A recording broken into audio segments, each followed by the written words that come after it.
അസ്സലാമലൈക്കും, welcome back to daily dishes. ഇന്ന് ഞാൻ നല്ലൊരു ബിരിയാണിയാണ് തയ്യാറാക്കുന്നത്. സുഫിയാനി ബിരിയാണി. നമ്മുടെ സാധാരണ ബിരിയാണിയുടെ അല്ലെങ്കിൽ അറബിക് ബിരിയാണിയുടെ ഒന്നും ടേസ്റ്റ് അല്ല ഈ ബിരിയാണിക്ക്. അധികം മസാലയുടെ ടേസ്റ്റ് ഒന്നും ഇല്ലാതെ നല്ലൊരു ലൈറ്റ് ഫ്ലേവറിൽ നല്ല ടേസ്റ്റുള്ള ഒരു ബിരിയാണി.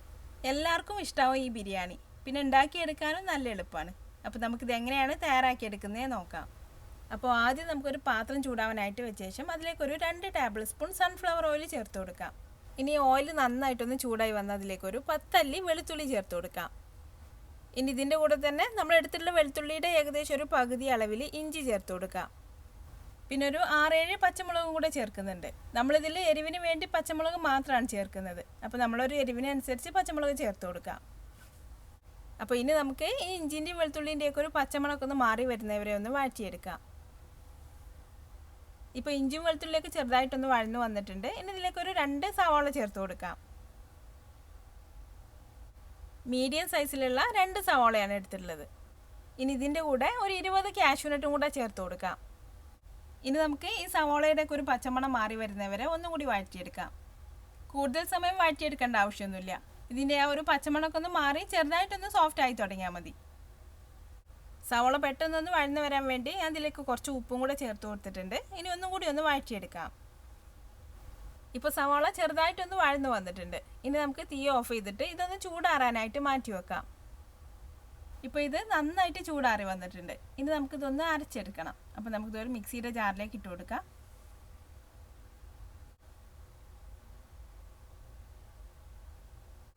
ഇനി ഇതിൻ്റെ കൂടെ ഒരു 1/2 കപ്പ് തൈരും കൂടെ ചേർത്ത് കൊടുത്തിട്ട് ഇതെല്ലാം കൂടി നല്ലൊരു പേസ്റ്റ് പോലെ അരച്ചെടുക്കാം. ഞാനിതിപ്പോൾ നന്നായിട്ട് അരച്ചെടുത്തിട്ടുണ്ട്. കാഷ്യൂനട്ടൊക്കെ നന്നായിട്ട് അരഞ്ഞ് ഇതുപോലെ നല്ല പേസ്റ്റ് ആയിട്ട് കിട്ടണം. ഞാനിപ്പോൾ ഈ ബിരിയാണി തയ്യാറാക്കാൻ വേണ്ടി 1 കിലോ ചിക്കനാണ് എടുത്തിട്ടുള്ളത്. 1 കിലോയുടെ ഒരു ചിക്കൻ ഞാൻ 6 പീസായിട്ട് കട്ട് ചെയ്ത് വെച്ചിട്ടുണ്ട്. ഇതിപ്പോൾ കുറച്ച് വലിയ പീസായതുകൊണ്ട് ഇതിലേക്ക് നന്നായിട്ട് മസാലയൊക്കെ ഒന്ന് പിടിക്കാൻ വേണ്ടി ഒരു ഫോർക്ക് വെച്ചിട്ട് ഇതുപോലെ നന്നായിട്ടൊന്ന് കുത്തി കൊടുക്കാം. അപ്പോൾ ഓരോ പീസിൻ്റെയും 2 സൈഡിലും ഇതുപോലെ കത്തിയോ അല്ലെങ്കിൽ ഫോർക്കോ എന്തെങ്കിലും വെച്ചിട്ട് നന്നായിട്ടൊന്ന് കുത്തി കൊടുക്കാം. ഇനി ചിക്കനിലേക്ക് ഒരു ചെറിയ നാരങ്ങയുടെ നീര് ഒഴിച്ചു കൊടുക്കാം. ഇനി ചിക്കനിലേക്ക് ആവശ്യത്തിന് വേണ്ട ഉപ്പും കൂടെ ചേർത്ത് കൊടുത്തിട്ട് ഇതെല്ലാം കൂടി ചിക്കനിൽ നന്നായിട്ടൊന്ന് മിക്സ് ചെയ്ത് കൊടുക്കാം. ചിക്കൻ്റെ എല്ലാ ഭാഗത്തും നന്നായിട്ട് ഉപ്പും പുളിയൊക്കെ എത്തുന്ന രീതിയിൽ ഈ ഉപ്പും നാരങ്ങാനീരും നമുക്കിതിൽ നന്നായിട്ടൊന്ന് പുരട്ടി കൊടുക്കാം. ഇപ്പോൾ ഉപ്പും നാരങ്ങാനീരൊക്കെ ചിക്കനിൽ നന്നായിട്ടൊന്ന് പുരട്ടി വെച്ചിട്ടുണ്ട്. ഇനി ഇതിലേക്ക് നമ്മൾ അരച്ചു വെച്ചിട്ടുള്ള പേസ്റ്റ് ചേർത്ത് കൊടുക്കാം.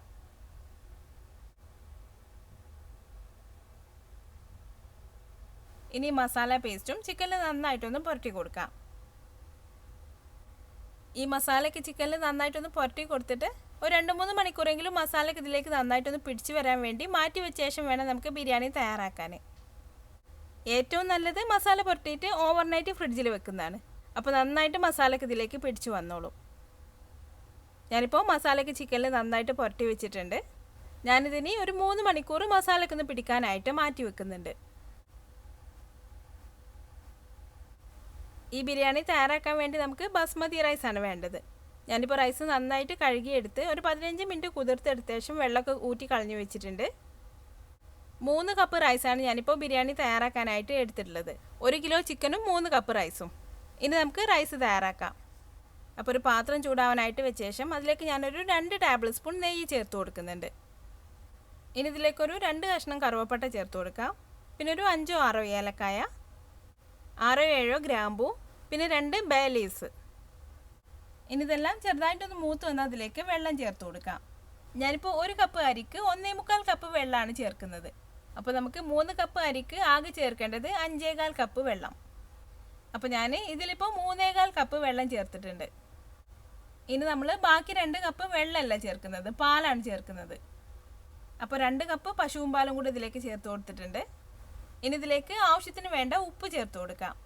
ഉപ്പ് കുറച്ചൊന്ന് കൂടി നിൽക്കണം, എന്നാലേ റൈസിലേക്ക് ആവശ്യത്തിന് വേണ്ട ഉപ്പ് പിടിക്കുള്ളൂ. ഇനി ഇത് നന്നായിട്ടൊന്ന് തിളച്ച് വന്ന ശേഷം നമുക്കിതിലേക്ക് അരി ഇട്ട് കൊടുക്കാം. ഇപ്പോൾ ഇത് നന്നായിട്ട് തിളച്ച് വന്നിട്ടുണ്ട്. ഇനി നമുക്ക് അരി ഇട്ട് കൊടുക്കാം. അരി ആദ്യം കഴുകിയെടുത്തിട്ട് ഒരു 15 മിനിറ്റ് വെള്ളത്തിലിട്ട് കുതിർത്ത് ആ വെള്ളമൊക്കെ ഊറ്റി കളഞ്ഞിട്ട് വേണം വേവിച്ചെടുക്കാൻ. അരി ഇതിലേക്ക് ഇട്ട് കൊടുത്ത ഉടനെ തന്നെ ഒന്ന് ഇളക്കി കൊടുക്കാം.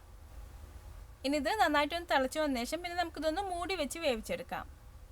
ഒരു 3/4 വേവാകുന്നത് വരെയാണ് നമുക്ക് റൈസ് വേവിച്ചെടുക്കേണ്ടത്.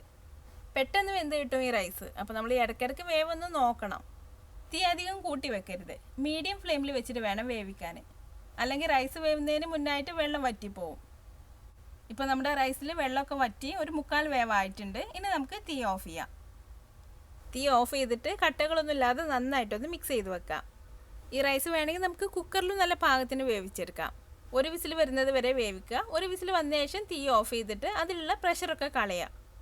വിസിൽ വന്ന ഉടനെ തന്നെ തീ ഓഫ് ചെയ്തിട്ട് അതിലുള്ള പ്രഷർ കളയണം. ആ പ്രഷർ കളഞ്ഞ ശേഷം മൂടി തുറന്നാൽ അടിയിലൊന്നും പിടിക്കാതെ നല്ല പാകത്തിന് വെന്തിട്ടുണ്ടാവും. അത് നല്ല എളുപ്പമാണ്. നമുക്ക് അങ്ങനെ ചെയ്താലും മതി. കുറേ ബിരിയാണി റെസിപ്പിയിൽ ഞാൻ ഇതുപോലെ കുക്കറിൽ റൈസ് വേവിച്ചിട്ടുണ്ട്. അപ്പോൾ ലിങ്ക് ഞാൻ ഡിസ്ക്രിപ്ഷനിൽ കൊടുക്കാം. നിങ്ങൾക്ക് വേണമെങ്കിൽ അതൊന്ന് കണ്ടു നോക്കിയാൽ മതി. ഇനി നമുക്ക് ബിരിയാണി തയ്യാറാക്കാനുള്ള കുറച്ച് വലിയൊരു പാത്രം ചൂടാവാനായിട്ട് വെക്കാം. എന്നിട്ട് അതിലേക്ക് ഒരു 2 ടേബിൾ സ്പൂൺ നെയ്യ് ചേർത്ത് കൊടുക്കാം. ഇനി നമുക്ക് ബിരിയാണിക്ക് വേണ്ട കാഷ്യൂനട്ടും കിസ്മിസും ആദ്യം ഒന്ന് വറുത്തെടുക്കാം. ഈ കാഷ്യൂനട്ടൊക്കെ ചെറുതായിട്ടൊന്ന് കളറ് മാറി മുന്തിരിയൊക്കെ നന്നായിട്ടൊന്ന് പൊങ്ങി വരുന്നവരെ നമുക്കിതൊന്ന് വറുത്തെടുക്കാം. ഇപ്പോൾ നമ്മുടെ കാഷ്യൂനട്ടും കിസ്മിസും ഒക്കെ നന്നായിട്ട് വറുത്തെടുത്ത് ഈ പാത്രത്തിൽ നിന്നും മാറ്റി വെച്ചിട്ടുണ്ട്. ഇനി ഇതിലേക്കൊരു 2 ടേബിൾ സ്പൂൺ സൺഫ്ലവർ ഓയിലും കൂടെ ചേർത്ത് കൊടുക്കാം.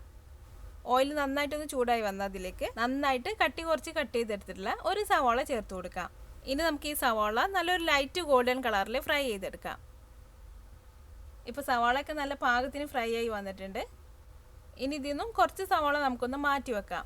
നമ്മൾ ബിരിയാണി ദം ചെയ്തെടുക്കുന്ന സമയത്ത് റൈസിൻ്റെ ഇടയിലും പിന്നെ മുകളിലൊക്കെ ഇട്ട് കൊടുക്കാനുള്ളതാണ് ഈ സവാള. അപ്പോൾ കുറച്ച് സവാള ഇതിൽ നിന്നും മാറ്റി വെച്ച ശേഷം പിന്നെ ഇതിലേക്ക് നമ്മൾ മാരിനേറ്റ് ചെയ്ത് വെച്ചിട്ടുള്ള ചിക്കൻ ചേർത്ത് കൊടുക്കാം. ഞാനിപ്പോൾ ചിക്കൻ മാരിനേറ്റ് ചെയ്ത് വെച്ചിട്ട് 3 മണിക്കൂർ കഴിഞ്ഞിട്ടുണ്ട്. അതിനുശേഷമാണ് ഇതിലേക്ക് ചേർത്തിട്ടുള്ളത്. അപ്പോൾ ചിക്കനിൽ നമ്മൾ ചേർത്തിട്ടുള്ള മസാലയൊക്കെ മുഴുവനായിട്ട് ഇതിലേക്ക് ചേർത്ത് കൊടുക്കാം. ഇനി ഇതിലേക്ക് 1/2 കപ്പ് ഫ്രഷ് ക്രീമും കൂടെ ചേർത്ത് കൊടുക്കാം. ഇനി നമുക്കിതെല്ലാം കൂടി നന്നായിട്ടൊന്ന് മിക്സ് ചെയ്തെടുക്കാം. ഈ ക്രീമും ചിക്കനും മസാലയും എല്ലാം കൂടെ നന്നായിട്ടൊന്ന് മിക്സ് ആയി കിട്ടണം. ഇപ്പോൾ ഇതെല്ലാം കൂടി ഒന്ന് മിക്സ് ചെയ്തെടുത്തിട്ടുണ്ട്. ഇനി ഇതിലേക്കൊരു 1/2 കപ്പോളം മല്ലിയില ചേർത്ത് കൊടുക്കാം. പിന്നെ 2 തണ്ട് പുതിനയില, പിന്നെ 1/2 ടീസ്പൂൺ ഗരം മസാലയും കൂടെ ചേർത്ത് കൊടുക്കാം. ഇനി ഇതെല്ലാം കൂടി നന്നായിട്ടൊന്ന് മിക്സ് ചെയ്ത് കൊടുത്ത ശേഷം ചിക്കനെല്ലാം ഒരു 1/4 വേവാകുന്നത് വരെ നമുക്കിതൊന്ന് മൂടി വെച്ച് വേവിച്ചെടുക്കണം. കുറച്ച് വലിയ പീസായതുകൊണ്ട് ഒരു 15 മിനിറ്റ് നമുക്ക് ചിക്കൻ വേവിച്ചെടുക്കാം. ഇപ്പോൾ ഞാൻ ഇതെല്ലാം കൂടെ നന്നായിട്ട് മിക്സ് ചെയ്തെടുത്തിട്ടുണ്ട്. ഇനി നമുക്ക് ചിക്കൻ എല്ലാം ഒന്ന് വെന്ത് വരാനായിട്ട് ഇതൊന്ന് മൂടി വെച്ച് കൊടുക്കാം. ഇനി ഇതൊരു മീഡിയം ഫ്ലെയിമിൽ വെച്ചിട്ട് നമുക്ക് കുക്ക് ചെയ്തെടുക്കാം. പിന്നെ ഇടയ്ക്കിടയ്ക്ക് നമ്മളിതൊന്ന് തുറന്ന് നോക്കി ഇളക്കി കൊടുക്കാൻ വേണം. നമ്മളിതിൽ തൈരും ക്രീമൊക്കെ ചേർത്ത് കൊടുത്തുകൊണ്ട് ഇത് അടി പിടിക്കാനൊക്കെ ചാൻസ് ഉണ്ട്. ഞാനിതിപ്പോൾ മൂടി വെച്ചിട്ട് ഒരു 15 മിനിറ്റ് ആയി തുടങ്ങിയിട്ടുണ്ട്. ഇടയ്ക്ക് ഞാനൊരു 2-3 പ്രാവശ്യം ഇത് ഇളക്കി കൊടുത്തിട്ടുണ്ടായിരുന്നു. ചിക്കൻ ഇപ്പോൾ ഒരു 1/4 വേവ് ആയിട്ടുണ്ട്. ഇനി നമുക്ക് ഇതിലുള്ള വെള്ളം കുറച്ചൊന്ന് വറ്റിച്ചെടുക്കാം. ഹൈ ഫ്ലെയിമിൽ വെച്ചിട്ട് കുറച്ച് സമയം ഒന്ന് ഇളക്കി കൊടുത്താൽ അതിൽ കൂടുതലുള്ള വെള്ളമൊക്കെ ഒന്ന് വറ്റി വന്നോളൂ. ഇപ്പോൾ വെള്ളമൊക്കെ പാകത്തിന് വറ്റി വന്നിട്ടുണ്ട്. ഇനി ഇതിലേക്കൊരു 2-3 പച്ചമുളകും കൂടെ ചേർത്ത് കൊടുക്കാം. ഇനി ഇതിൻ്റെ മുകളിൽ നമ്മൾ തയ്യാറാക്കി വെച്ചിട്ടുള്ള റൈസൊന്നും പകുതി ചേർത്ത് കൊടുക്കാം. റൈസ് ഇതിൽ 2 ലെയറായിട്ട് ഇട്ട് കൊടുത്തിട്ടാണ് നമ്മളിത് ദം ചെയ്തെടുക്കുന്നത്. അപ്പോൾ പകുതി റൈസ് ഇതിലേക്ക് ഇട്ട് കൊടുത്തിട്ട് നന്നായിട്ടൊന്ന് പരത്തിയിട്ട് കൊടുക്കാം. ഇനി ഇതിൻ്റെ മുകളിൽ കുറച്ച് മല്ലിയിലയും പുതിനയിലയും ഇട്ട് കൊടുക്കാം. പിന്നെ നമ്മൾ നേരത്തെ ഫ്രൈ ചെയ്ത് മാറ്റി വെച്ചിട്ടുള്ള കുറച്ച് സവാള ഇട്ട് കൊടുക്കാം. വേണമെങ്കിൽ നമുക്ക് ഇതിൻ്റെ മുകളിൽ കുറച്ച് നെയ്യും കൂടെ ചേർത്ത് കൊടുക്കാം. ഞാനിപ്പോൾ നെയ്യ് ചേർക്കണില്ല. ഇനി ഇതിൻ്റെ മുകളിൽ ബാക്കിയുള്ള റൈസും കൂടി ഇട്ട് കൊടുക്കാം. ഇപ്പോൾ ബാക്കിയുള്ള റൈസ് മുഴുവൻ ഞാൻ ഇതിലേക്ക് ഇട്ട് കൊടുത്തിട്ടുണ്ട്. ഇനി ഇതൊന്ന് പരത്തിയിട്ട് കൊടുക്കാം. ഇനി ഇതിൻ്റെ മുകളിൽ നേരത്തെ പോലെ തന്നെ കുറച്ച് മല്ലിയിലയും പുതിനയിലയും ഇട്ട് കൊടുക്കാം. പിന്നെ ബാക്കിയുള്ള ഫ്രൈ ചെയ്ത സവാള ചേർത്ത് കൊടുക്കാം. പിന്നെ നമ്മൾ ഫ്രൈ ചെയ്ത് വെച്ചിട്ടുള്ള കാഷ്യൂനട്ടും കിസ്മിസും ചേർത്ത് കൊടുക്കാം. ഇനി ഇതിൻ്റെ മുകളിൽ വേണമെങ്കിൽ നമുക്ക് കുറച്ച് നെയ്യും കൂടെ ചേർത്ത് കൊടുക്കാം. ഇനി ഇത് നന്നായിട്ട് കവർ ചെയ്തിട്ട് നമുക്ക് ദം ചെയ്തെടുക്കാം. ആവി തീരെ പുറത്തൊന്നും പോവാത്ത രീതിയിൽ ഇത് കവർ ചെയ്തെടുക്കണം. വേണമെങ്കിൽ നമുക്ക് മുകളിൽ ഫോയിൽ വെച്ചിട്ടൊന്ന് കവർ ചെയ്തെടുത്തിട്ട് അതിൻ്റെ മുകളിൽ മൂടി വെച്ച് കൊടുക്കാം. ഈ പാത്രത്തിൻ്റെ മൂടി ഇപ്പോൾ നല്ല ടൈറ്റ് ആയിട്ടാണ് ഇരിക്കുന്നത്. അതുകൊണ്ട് ആവിയൊന്നും പുറത്തൊന്നും പോവില്ല. അപ്പോൾ ഞാനിത് ഫോയിൽ വെച്ചിട്ടൊന്നും കവർ ചെയ്തിട്ടില്ല. ഇനി നമുക്ക് ലോ ഫ്ലെയിമിൽ വെച്ചിട്ട് ഇതൊരു 20 മിനിറ്റ് ദം ചെയ്തെടുക്കണം. അപ്പോൾ അടി അധികം കട്ടിയില്ലാത്ത പാത്രമാണെങ്കിൽ താഴെ ഒരു പഴയ പാൻ എന്തെങ്കിലും വെച്ചിട്ട് അതിൽ ഈ ബിരിയാണി പാത്രം വെച്ച് കൊടുക്കാം. അടി കട്ടി കുറഞ്ഞ പാത്രമാണെങ്കിൽ തീ കുറച്ച് വെച്ചാലും പെട്ടെന്ന് അടി കരിഞ്ഞു പോകും. അപ്പോൾ അടിയിലൊരു പാൻ വെച്ച് കൊടുത്താൽ മതി. 20 മിനിറ്റൊക്കെ കഴിഞ്ഞാൽ പിന്നെ തീ ഓഫ് ചെയ്തിട്ട് പിന്നെ 1 മണിക്കൂറും കൂടെ ഒക്കെ കഴിഞ്ഞിട്ട് ഇത് എടുക്കുകയാണ് ഏറ്റവും നല്ലത്. അപ്പോഴേക്ക് ബിരിയാണിയൊക്കെ ഒന്ന് ഇരുന്ന് നല്ല സെറ്റായി വരും. ഇപ്പോൾ നമ്മുടെ ബിരിയാണിയൊക്കെ റെഡി ആയിട്ടുണ്ട്. 20 മിനിറ്റ് ലോ ഫ്ലെയിമിൽ ദം ചെയ്തെടുത്ത് 1 മണിക്കൂറും കൂടി കഴിഞ്ഞിട്ടാണ് ഞാനിതിപ്പോൾ തുറന്നിട്ടുള്ളത്. ഇനി നമുക്ക് ചിക്കൻ ഒന്നും പൊടിഞ്ഞു പോവാതെ ഒരു സൈഡിലേക്ക് നീക്കി വെച്ചിട്ട് പതുക്കെ നന്നായിട്ടൊന്ന് മിക്സ് ചെയ്തെടുക്കാം. നല്ലൊരു മണമാണ് കേട്ടോ, നല്ല ടേസ്റ്റുമാണ്. അധികം മസാലയുടെ ഒരു ടേസ്റ്റ് ഒന്നും ഇല്ലാതെ നമുക്ക് മടുപ്പ് വരാത്തൊരു ലൈറ്റ് ഫ്ലേവറാണ് ഈ ബിരിയാണിക്ക്. എല്ലാവർക്കും ഇഷ്ടമാവും. അങ്ങനത്തെ ഒരു ടേസ്റ്റാണ് ഈ ബിരിയാണിക്ക്. അപ്പോൾ നമുക്കിത് നന്നായിട്ടൊന്ന് മിക്സ് ചെയ്ത് കൊടുത്ത ശേഷം ഒരു പാത്രത്തിലേക്ക് വിളമ്പാം. ആദ്യം നമുക്ക് റൈസ് മാത്രം വിളമ്പിയിട്ട് മുകളിൽ ചിക്കൻ വെച്ച് കൊടുക്കാം. ഇപ്പോൾ ഞാൻ റൈസ് വിളമ്പിയിട്ടുണ്ട്. ഇനി ഇതിൻ്റെ മുകളിൽ ചിക്കൻ വെച്ച് കൊടുക്കാം. അപ്പോൾ നിങ്ങൾ തീർച്ചയായിട്ടും ഈ ബിരിയാണി ഒന്ന് ട്രൈ ചെയ്ത് നോക്കണം. എന്നിട്ട് ഇതിൻ്റെ ടേസ്റ്റ് എങ്ങനെ ഉണ്ടായിരുന്നു എന്നുള്ളത് തന്നെ കമൻറ്റിലൂടെ തീർച്ചയായിട്ടും അറിയിക്കുകയും ചെയ്യണം. പിന്നെ ഈ വീഡിയോ നിങ്ങൾക്ക് ഇഷ്ടമായാൽ ലൈക്ക് ചെയ്യാനും ഷെയർ ചെയ്യാനൊന്നും മറക്കരുത്. പിന്നെ ഇതുപോലെ നല്ല ഈസി ആയിട്ടുള്ള നല്ല ടേസ്റ്റി ആയിട്ടുള്ള റെസിപ്പികൾക്കായി ഈ ചാനൽ ഒന്ന് സബ്സ്ക്രൈബ് ചെയ്തേക്കണേ. അപ്പോൾ അടുത്ത നല്ലൊരു റെസിപ്പി ആയിട്ട് വീണ്ടും കാണാം. Thanks for watching this video.